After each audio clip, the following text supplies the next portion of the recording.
President Trump supporters, and they said they cannot believe they didn't see a red wave. And I go, but you did. Yes. You live in the state of Florida. Yes. It was a huge red wave in the state of Florida.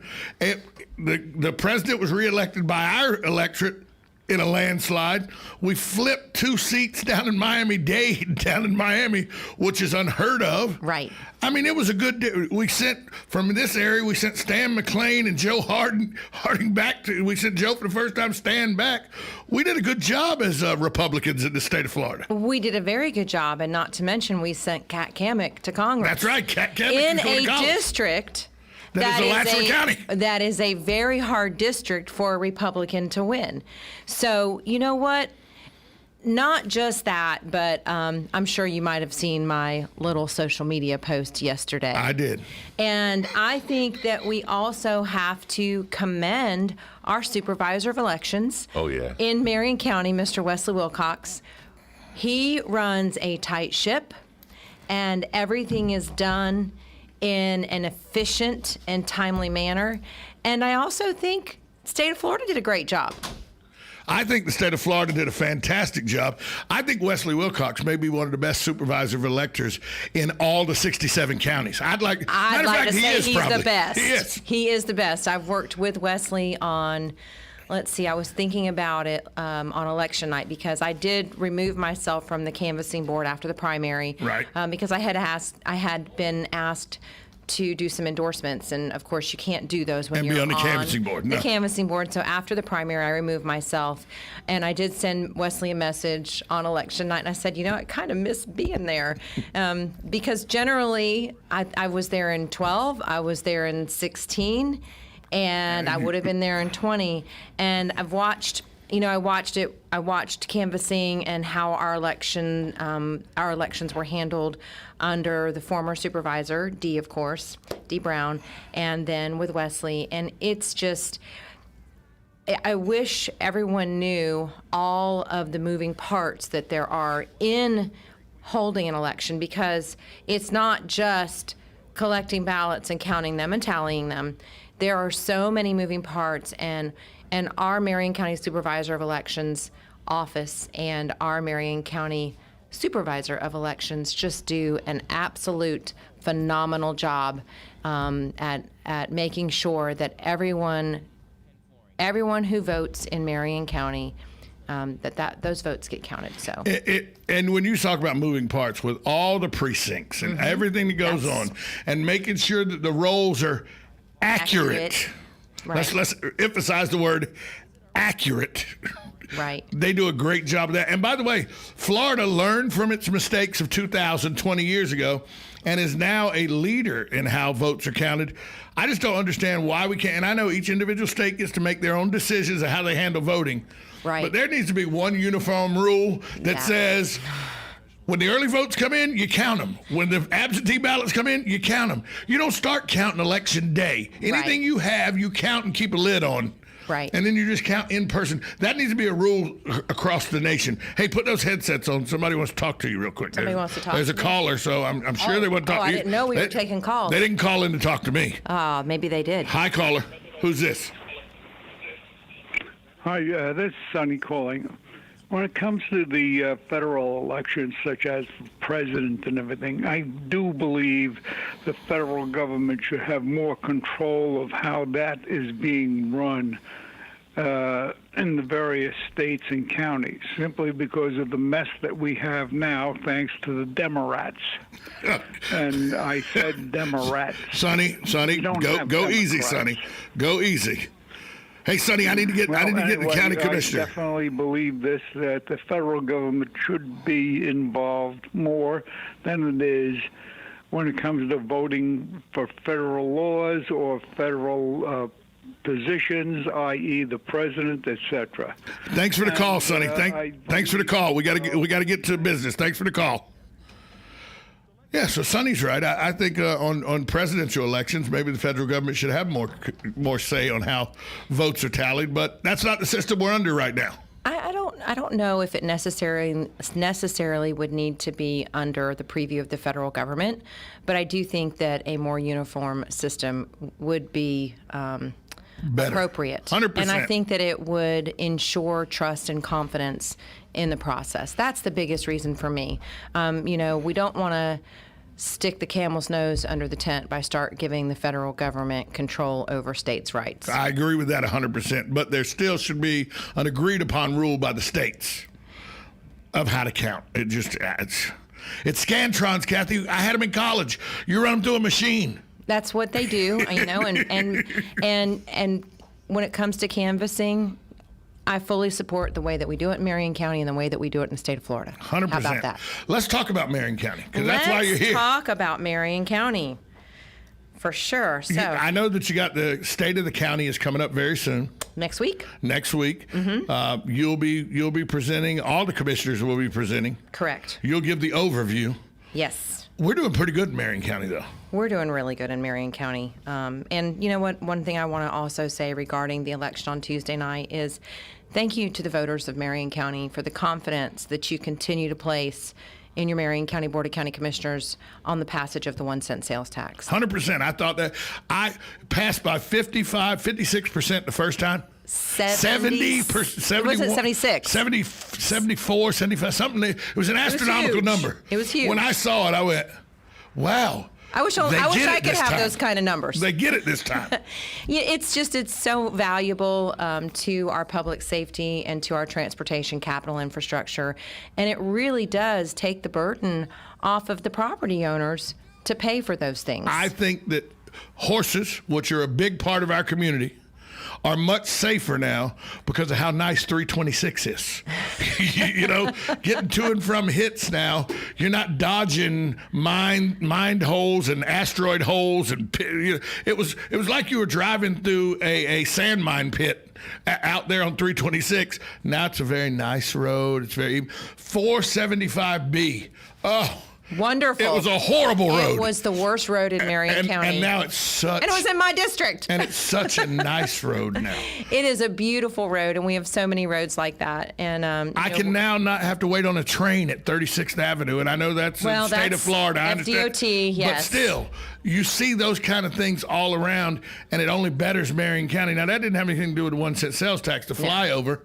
But it's still, because the 1-cent sales tax has helped better the roads the county's responsible for, the state may have said, you know what, we need to get off our keisters and start doing some things. That's been a project on the books for quite some time. They've been working on that. And, the road our next big build out is going to be 49th Avenue. Right. And that will eventually be a loop all the way around the county. And it's also going to help alleviate some of the congestion that we have on I-75 from 200 to 484. 484. And that's going to change that whole area, the way that traffic moves through there. And that you can definitely say penny sales tax. And it's not just going to be a road. It's been well planned out. You're going to have a multi-use pathway right beside the road. It's an opportunity for us to create something very good in Marion County. Well, that's like the 92 loop. People couldn't believe about the 92 loop. And I don't go. When I go to the villages now, Bellevue is not even something I think about. Right, I take the 92 loop. Right. And I miss Bellevue the whole way. When I go up 301 North out of Marion County to go to my sister's house in Jacksonville, the greatest thing Stark ever did was built that loop around Stark. Right. So if we could build with 49th a complete loop around Ocala, it'll help people get through Ocala or around Ocala without clogging up Ocala, and that's a benefit. Right, it absolutely is. And that's actually, it's going to be connected to 35th. 35th will eventually be 4-laned all the way to Silver Springs. Wow. Yeah. 35th will be 4-laned all the way to Silver Springs. So another bypass. So another way to get around town. That will certainly be part of that loop. And so we look at these things long-term transportation planning. We've gotten much better at that because we have to address how we're going to move people throughout the county. And because, as we've talked about on many occasions, by the year 2035, it's ridiculous how many people.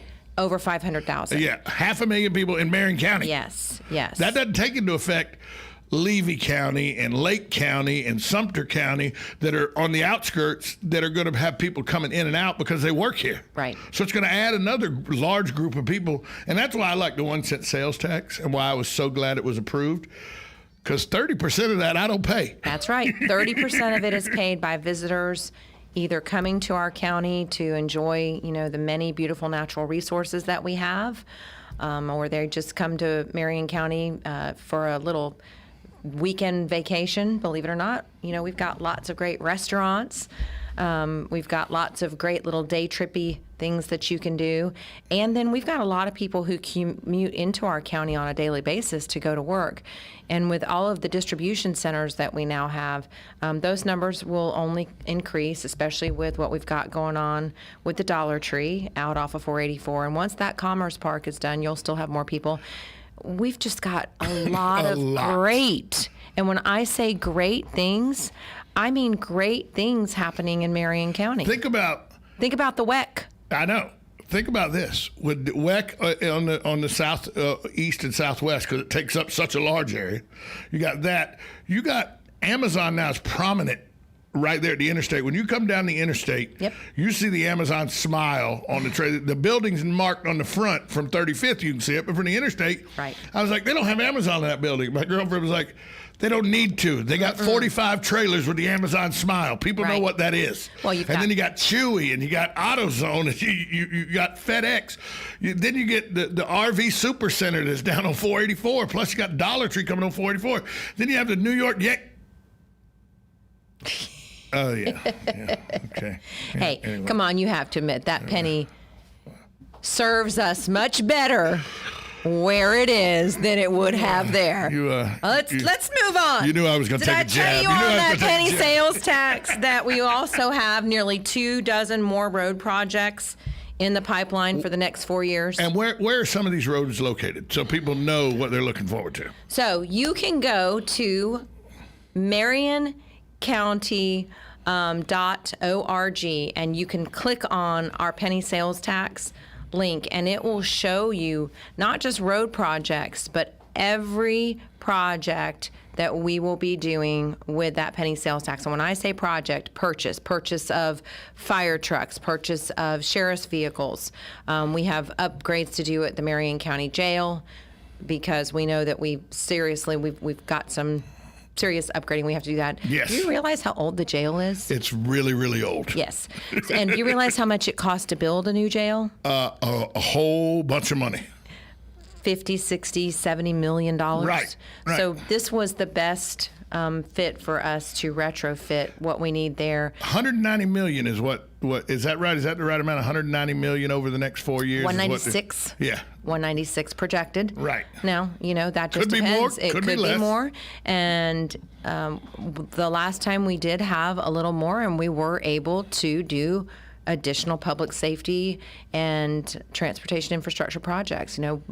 That money will only be used for public safety and transportation infrastructure. That's what people say. They go, I had friends of mine that said, I'm not voting for that. Why? Well, it helps you infrastructure-wise. Well, I don't know exactly what it's going for. Yes, you do. Yeah, you can do. go to Marion County. Is it MarionCountyGov.org? No. Just MarionCountyFL.org. Right. And you can find out exactly where that 1 cent sales tax is going. Absolutely. Actually, you can look at that and you can see what we've done and what we're going to do.